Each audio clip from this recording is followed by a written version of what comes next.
Today we're gonna react to the article "I'm broken, depressed, foreigners struggle to find work in Finland." And I'm doing this video to increase the awareness of possible challenges you guys might face if you wanna find a job here in Finland. So let's go check it right now. So this article was published originally on Yle in 2019, and it covers some problems and challenges foreigners face in the Finnish job market. Things like some statistics about unemployment. What I found the most interesting is the fact that 3 foreigners shared their stories regarding these challenges. So let's check those, because I think those are the most important ones. Okay, the headline is "The moment I saw it, it was a no." So there was this one woman from Kenya who shared the story. The names are changed. "I have a degree in nursing from a Finnish institution. I would evaluate my Finnish level to be C2. That's actually the best in the European frame of reference table. I have a diploma in personal and fitness training, now also doing some open university studies at a Finnish university that will lead to a master's in public and global health. I have sent several job applications in search of sairaanhoitaja nursing and lähihoitaja practical nursing jobs. Most are not responded to. Some have called to ask about my nationality. When I say Kenya, they have said, sorry, you have a nice CV, but we need a Finnish national. One invited me for an interview and openly told me because I'm foreign, they are not sure whether or not they can trust me for that reason. And for that reason, they could not hire me. Okay, let's just stop here. I mean, it's just, I don't even know what to say when I'm reading this. I mean, I can definitely say that this thing could happen, but I would also add here that this could happen in any country. I mean, not only in Finland though. Whether they can trust them or not because they're not Finnish. That's just bullshit in my opinion. I opted to do a työkokeilu work trial for free if it would better my chances. I got a place in the beginning. They promised to hire me after the work trial. Little did I know that they just wanted me to replace their summer workers.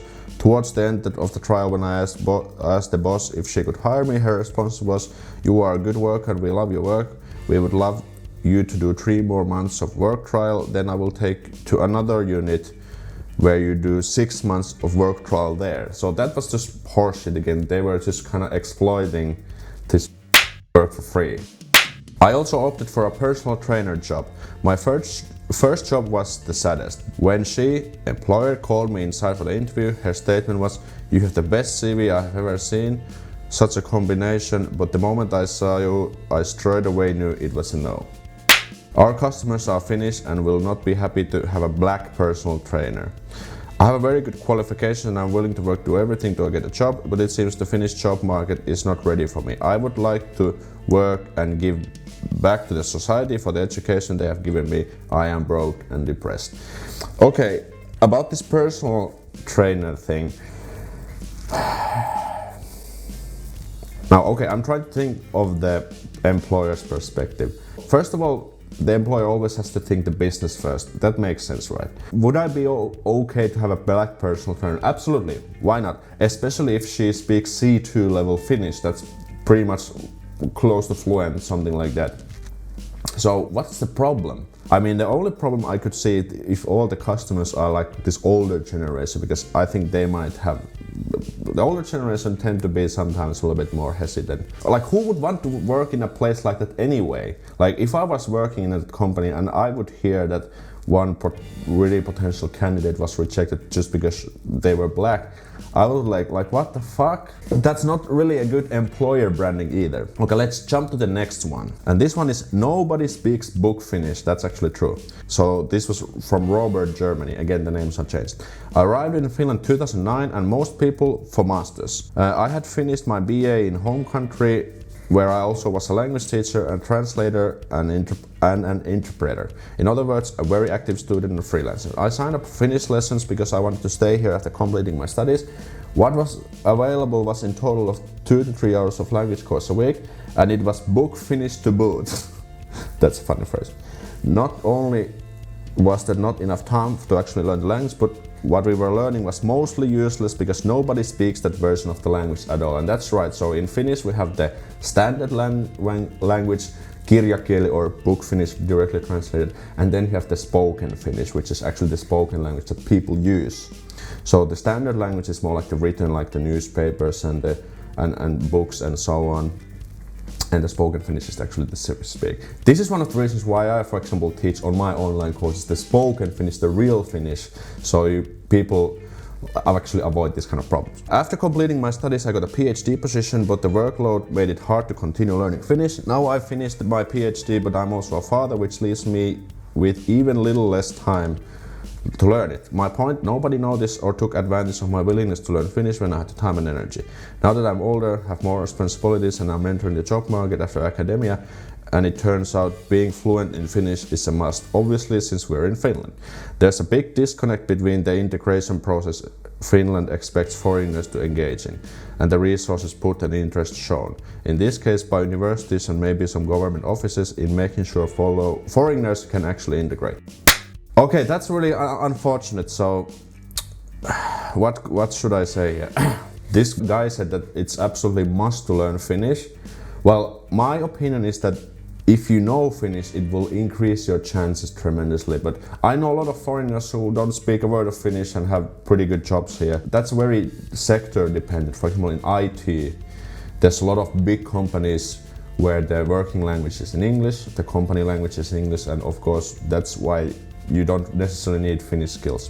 But yeah, I would also agree that there is definitely a disconnect between the integration process and the resources to put in. And that's very unfortunate, because when they do a degree here, then they get frustrated and then they just go back home. And it's kind of like a waste of money of Finland as well, because we took the time to train and educate that person and then they cannot find a job here. Okay, let's go to the next one. Paul from Argentina.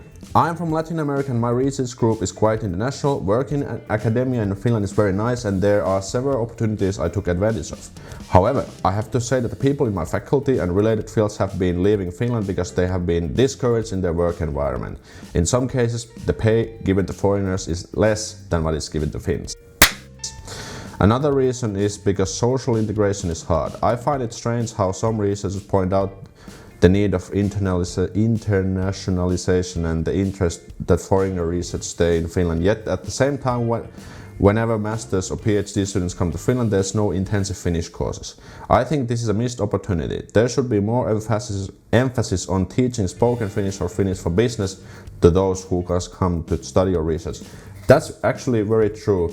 And again, because I'm a Finnish person, I have never actually gone through this myself. But yeah, just like we said, there's many people who can't find a job and then they just leave. So it's definitely a missed opportunity. I'm also not completely aware of the level of the language courses out there, but I've heard from many places that they just teach you this book Finnish, this kind of standard Finnish, no good spoken Finnish resources out there. And then, you know, you will face this barrier when you enter the job market, and that's again. And there was also an add-on here that from these experts they interviewed, like Finnish experts. Every year Finland trains up to 3,000 foreign students, while the vast majority, 2,000, leave after completing their studies. So that's a huge loss for Finland as well.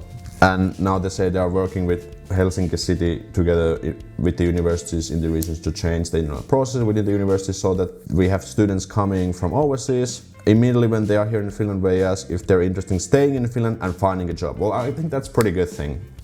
What's the actual practice? That's to be seen, I guess. It also seems that some foreigners are paid less than Finns. And also what they stated here is that there are this, two-tier job markets where foreigners are in a worse position. And the problem here, like it's stated here, that foreigners are not just aware of, for example, this labor, mikä se on työehtosopimus, I'll put the translation here, there's like a frame contracts that kind of define, for example, the minimum salaries and these job conditions and so on. So foreigners just don't know that. That's why they cannot demand better salary, for instance. And that's very, very annoying to hear, to be honest. What they also say here from the Taina Susiluoto, which is the expert, it is a responsible employer's job to tell staff their rights. I think in Finland we are at a good level in the labor market in this sense. If somebody does wrong, it's wrong regardless if it's native Finn or an immigrant, that's the object of it. We have an open society where most of these things will come out. People should speak out and contact somebody if they have a problem like this. Well, actually that's a good thing, and I think this also agrees that that it's actually quite easy to go and, you know, report these kind of things in Finland. It could be your closest supervisor, or then we have these labor unions also, which basically take care of the employees' rights if they face something bad at work. And make sure to check out this interview with this international lady who found a job here in Finland without any Finnish skills. And I'll see you next time. Moi moi!